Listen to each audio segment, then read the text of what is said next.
The steady beep of hospital monitors was the first thing I became aware of. Not in the usual way. I couldn't open my eyes or move my body, but I could hear everything.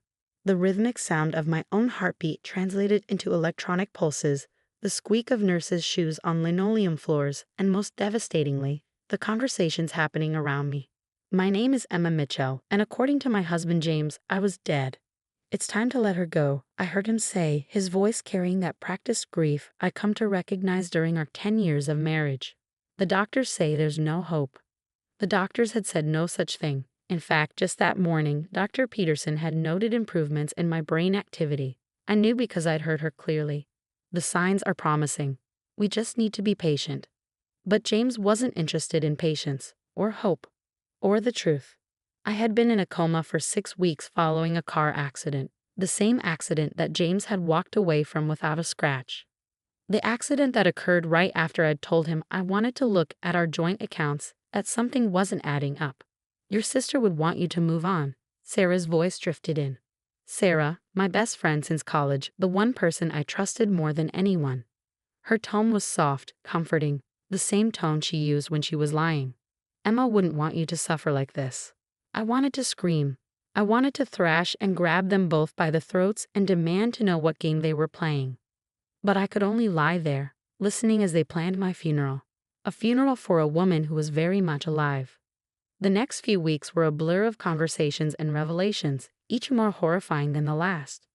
Through snippets of dialogue between nurses, visits from unknowing relatives, and quiet conversations in my room, I pieced together what was happening. James had told everyone I was brain dead. He'd organized a funeral, closed casket of course, and given a heartbreaking eulogy about losing the love of his life. He'd collected on my life insurance policy a substantial sum I hadn't even known existed. And Sarah, my dear friend Sarah, had been there to support him through it all. The insurance company didn't even question it. I heard James say one evening, his voice low and gleeful, $2 million, just like that. Your plan worked perfectly. Our plan, Sarah corrected him. I didn't spend the last year helping you set this up for nothing. A year, they'd been planning this for a year. Every dinner party, every girls' night out, every sympathetic hug when I complained about James's late nights at work. It had all been part of their scheme. But what they didn't know, what they couldn't have known, was that I wasn't as helpless as I appeared. My mind was alert, recording every word, every confession, every detail of their betrayal. And I had an ally they never suspected. Lisa, my night nurse, was the first to notice that I responded to verbal commands. Small things at first, a slight finger twitch when she asked, a change in heart rate when she mentioned James. She didn't tell anyone else, but she started talking to me during her shifts, asking me questions that required simple yes or no responses. 1 squeeze for yes, 2 for no. Are you aware of what's happening? She asked one night, her voice barely a whisper. 1 squeeze. Do you understand what your husband has done? 1 squeeze. Do you want me to help you? 1 firm squeeze. Lisa became my lifeline, my connection to the outside world. During her quiet night shifts, she would update me on what was happening beyond my hospital room. James had moved Sarah into our house just 2 weeks after my funeral. They were already talking about marriage. My sister Kate, devastated by my supposed death, had hired a private investigator because something felt wrong about the accident. She was right. Something was very wrong. Through Lisa, I learned that the accident hadn't been as straightforward as everyone believed. The brake lines in my car had been tampered with, not cut completely, which would have been too obvious, but damaged enough to fail at high speed. The police had ruled it an accident, but Kate wasn't convinced. Your sister's investigator is getting close, Lisa told me one night, checking my vitals while she whispered. He's requesting the insurance documents. James is getting nervous. Good, I thought. Let him sweat. But James had other plans. I overheard him arguing with Sarah in my room, thinking I was just an empty shell, unaware of their words. We need to move her, he hissed. Private facility somewhere far away. Once she's transferred, if something happens, well, no one would question it. She's already dead on paper. Sarah's voice shook slightly. Isn't that risky, moving her? Riskier than letting her lie here? What if she wakes up? The fear in his voice gave me a grim satisfaction. Yes, James. What if I wake up? What if I tell everyone what you've done? But I needed more time. My body was slowly responding, but I wasn't strong enough yet. Lisa had been documenting everything. My responses, their conversations, all of it. We just needed to hold on a little longer. That night, after James and Sarah left, Lisa leaned close to my ear. They filed transfer papers, she whispered. They're moving you next week. But don't worry, I contacted your sister. She's bringing the investigator tomorrow. Just hang on, Emma. Help is coming. I squeezed her hand once, fighting against the weight of my useless body. I would hang on. I would survive. And when I finally opened my eyes, James and Sarah would learn exactly what it meant to wake the dead. The next morning brought chaos. Through my state of forced stillness, I could hear raised voices in the hallway, Kate's familiar fierce tone cutting through the hospital's usual quiet. I want to see my sister's medical records, she demanded. All of them. And I want to know why her husband isn't listed as next of kin anymore. That was news to me. Lisa must have been busier than I'd realized during her night shifts. Mrs. Mitchell's power of attorney was updated 6 weeks ago. Dr. Peterson explained calmly. Her sister Catherine Walsh is now legally responsible for her medical decisions. James's voice exploded into the conversation. That's impossible. I'm her husband. Her legally dead husband. The investigator's voice joined in, deep, authoritative. According to the death certificate you filed, Mr. Mitchell, your wife passed away over a month ago. That makes your claim to power of attorney rather interesting, doesn't it? The silence that followed was delicious. I wish I could see James's face. There's been a misunderstanding, he stammered. I can explain. Oh, I'm sure you can, Kate cut in. Just like you can explain why my sister's brake lines showed signs of tampering. Or why you took out a $2 million life insurance policy on her 3 months before the accident. More silence. Then the sound of rapid footsteps, James trying to leave. The investigator's voice rang out again. Mr. Mitchell, I wouldn't leave the state if I were you. We have some questions about insurance fraud and attempted murder. The next few hours were a whirlwind of activity around me. Police came and went. Statements were taken. Lisa shared her documentation of my responses, the recording she'd secretly made of James and Sarah's conversations in my room. The hospital's security cameras had caught everything too, every visit, every whispered confession. Through it all, I kept squeezing Lisa's hand. One squeeze. Yes, I hear everything. Yes, I'm still fighting. Yes, I'm coming back. The police have taken them both in for questioning, Kate told me later, sitting by my bed. Lisa had explained to her about my consciousness, how I could hear and understand everything. James and Sarah. They're not getting away with this, Emma. I promise you. I wanted to hug her, to thank her for never giving up, for seeing through James's act when everyone else bought it. Instead, I lay there, listening and waiting, gathering my strength. That evening, Dr. Peterson brought in a specialist, a neurologist who specialized in coma recovery. Dr. Patel did a series of tests, measuring my responses to stimuli and commands. This is remarkable, she said finally. Your sister is absolutely present and aware. The improvements in her brain activity suggest she could wake up any day now. The fact that she was conscious enough to communicate through hand squeezes, it probably saved her life. Kate's breath caught. What do you mean? The transfer papers Mr. Mitchell filed, Dr. Patel explained. The facility he chose. We looked into it. It has a suspiciously high mortality rate for coma patients. If she had been moved there, she didn't need to finish the sentence. We all knew what would have happened. The next few days passed in a blur of medical tests and police interviews. I learned that Sarah had cracked under questioning, confessing everything. She and James had been having an affair for over a year. The plan had been his idea: stage an accident, collect the insurance, start a new life together. Sarah had helped him find someone to tamper with my car. But he said she wouldn't get hurt. Lisa read me Sarah's statement from the police report. The brakes were just supposed to fail enough to scare her, maybe cause a minor crash. He promised she wouldn't be seriously injured. Apparently, my supposed best friend thought attempted murder was fine as long as it wasn't too successful. The insurance company had launched their own investigation. The death certificate had been fraudulent. James had bribed someone at the funeral home to help him fake the documentation. The life insurance payout was being recovered, and James was facing multiple felony charges. But none of that mattered as much as what I felt happening inside my body. Day by day, I could sense more. My fingers didn't just twitch now. I could curl them slightly. My eyelids felt lighter. Something was changing. It happened on a Tuesday morning.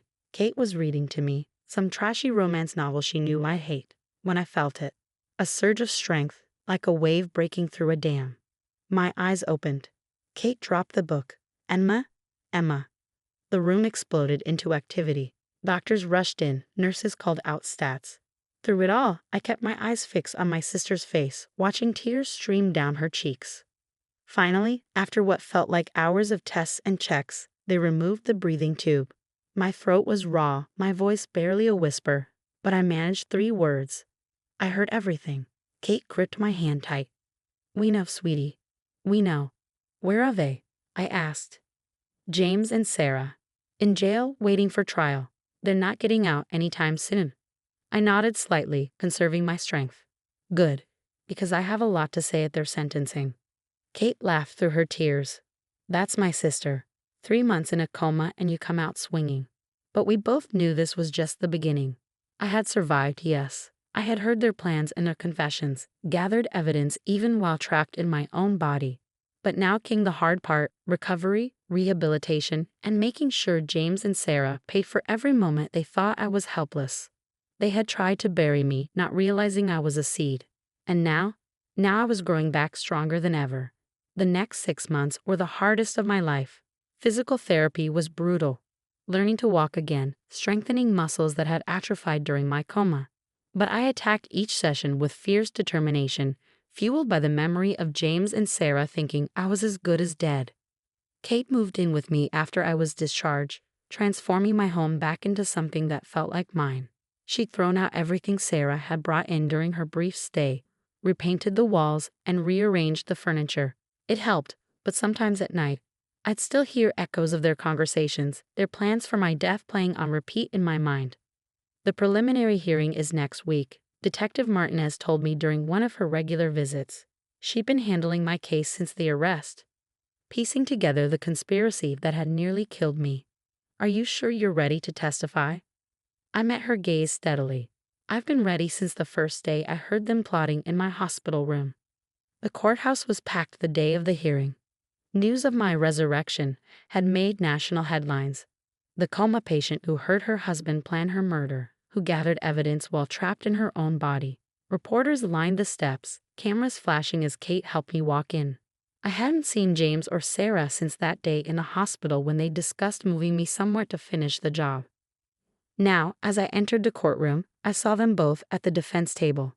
James in an ill-fitting suit, his usual polished appearance gone, and Sarah looking small and terrified beside him. When I took the stand, James wouldn't meet my eyes. But Sarah stared, her face a mask of horror as I began to speak. "I remember everything," I said into the microphone, my voice clear and strong. "Every conversation, every plan, every detail of how they intended to kill me. I heard my husband plan my funeral while I lay there, unable to move or speak. I listened to my best friend comfort him, knowing they had sabotaged my car and left me for dead. I described it all, the conversations I'd overheard, the way they'd celebrated the insurance payout, their plans to transfer me somewhere I wouldn't survive. Through it all, I kept my eyes fixed on them, watching James squirm and Sarah cry. The worst part wasn't the betrayal, I continued. It was listening to them talk about me like I was nothing. Like the 10 years of marriage, the lifetime of friendship meant nothing. They thought being in a coma made me powerless. They were wrong. The evidence was overwhelming. Between Lisa's recordings, the hospital security footage, Sarah's confession, and my testimony, there was no room for doubt. The judge ordered them to stand trial for attempted murder, insurance fraud, and a host of other charges. As they were led away in handcuffs, Sarah finally broke. "Emma, please," she cried out. "I'm sorry. I never wanted." "Save it." I cut her off, my voice ice cold. "Save it for the trial." Outside the courthouse, Kate squeezed my hand. "You did it, sis. You showed them." But it wasn't over. The trial came 3 months later, and this time I was stronger. I could walk into the courtroom on my own, stand straight as I testified again, detailing every aspect of their plot. The jury took less than 2 hours to reach a verdict. guilty on all counts. At the sentencing hearing, I chose to speak again. This time, I looked directly at James and Sarah as I addressed the court. My husband and best friend thought they could simply erase me, I said. They planned it meticulously: the accident, the fake death certificate, the insurance scam. They celebrated their success while I laid in that hospital bed, thinking I couldn't hear them. But they forgot something important. I paused, letting my words sink in. They forgot that I am stronger than they ever imagined. They forgot that truth has a way of surviving, even when people try to bury it. And they forgot that karma comes for everyone eventually. The judge sentenced James to 25 years for attempted murder and conspiracy. Sarah got 15 years for her role in the plot. The insurance company recovered their money, and civil lawsuits would ensure neither of them profited from their crimes. As they were led away, I felt no satisfaction, no joy in their punishment. Instead, I felt something more powerful: freedom. 1 year after waking from the coma, I stood in front of a room full of medical students sharing my story. I've been invited to speak about coma consciousness, to help future doctors understand that their patients might be more aware than they appear. Never assume someone can't hear you, I told them. Never underestimate the power of the human spirit to fight back, to survive, to bear witness. Sometimes the person you think is powerless is actually the strongest one in the room. After the lecture, Lisa, still my closest friend, met me for coffee. "Look at you now," she said, smiling. "Speaking at medical schools, writing a book about your experience. You've turned this whole horrible thing into something meaningful." I nodded, thinking about how far I'd come. They thought they were writing my ending. Instead, they just gave me a new beginning. That evening, I visited my old house one last time before the sale closed. Kate had helped me put it on the market, agreeing it was time for a fresh start. As I walked through the empty rooms, I no longer heard echoes of James and Sarah's plotting. Instead, I heard my own voice, stronger than ever. They had tried to silence me, to write me out of my own life's story. But they had failed. I was alive, thriving, and telling my own truth. They would spend years behind bars, while I had nothing but open road ahead of me. As I locked the door for the final time, I smiled. Sometimes the best revenge isn't about getting even. It's about getting better, growing stronger, and showing the world that what doesn't kill you really does make you more powerful than your enemies ever imagined. James and Sarah had wanted to bury me. Instead, they had given me wings.